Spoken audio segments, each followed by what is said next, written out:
Don't miss the tea.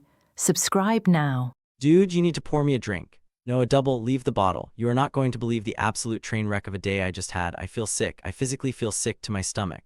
You know how I told you I was finally going to meet up with my ex, the one from a year ago, the 24-year-old. God, even saying her age now makes me feel like a creep, but that's the least of my problems.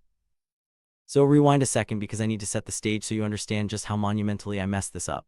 We were together for almost 2 years. We met on an app and honestly, it was just supposed to be a hookup, but then the big thing happened. She got pregnant. Dude, I panicked. I'm 35, I should have my shit together, but when she showed me that stick, I froze. I was a coward. I told her I couldn't do it. And instead of stepping up, I broke up with her. I can still hear her begging, man. She was crying, holding onto my arm, begging me not to leave her alone with this. But I walked away. Fast forward a bit. I found out later she lost the baby. A miscarriage. And I'm going to be honest with you, when I first heard that, I felt relief. I didn't think about her pain. I just thought, bullet dodged. That brings us to today. It's been a year since I left my pregnant girlfriend, and today we met up for closure. I've been in therapy trying to stop being such a selfish prick. So when she reached out, I thought, okay, this is my chance to apologize. We met at a hipster coffee spot downtown. It was awkward at first. She looked older, sadder. We started doing that dance you do with an ex, asking surface-level questions. But the air was thick. You could cut the tension with a knife. Eventually, the conversation shifted to how the economy is going down the toilet and the political landscape is a dumpster fire. Just general, the world is ending talk. And this is where I ruined everything. I don't know what happened to my brain. Maybe I was trying to use dark humor to bridge the gap. My filter just completely evaporated. I looked her dead in the eye, took a sip of my coffee and said, I swear to God, I said this.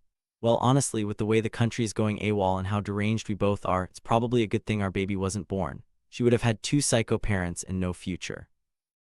I made a joke about our miscarried baby, thinking she would chuckle. She didn't. Her face went completely blank. It was like I reached across the table and slapped her. The noise in the coffee shop seemed to just drop away. She whispered, you think that's a joke? You think it's okay for you to joke about that? I started backpedaling immediately. No, hey, I just meant, it is not for you to joke about. Her voice got loud. People started turning around. You know that agonizing feeling when you know you're the center of attention for the worst possible reason? That was me.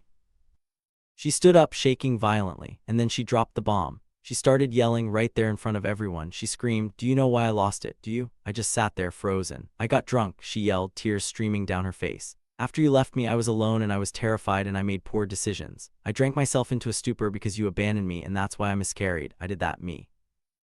Bro, I felt the blood drain out of my entire body. Everyone in the shop was staring at us. It was dead silent except for the espresso machine. She was sobbing, confessing that she blames herself, that she thinks her spiraling after I walked out is what killed the baby. And I'm sitting there, the guy who made a joke about it being a good thing. I am a grade A monster. She grabbed her purse and stormed out, slamming the door.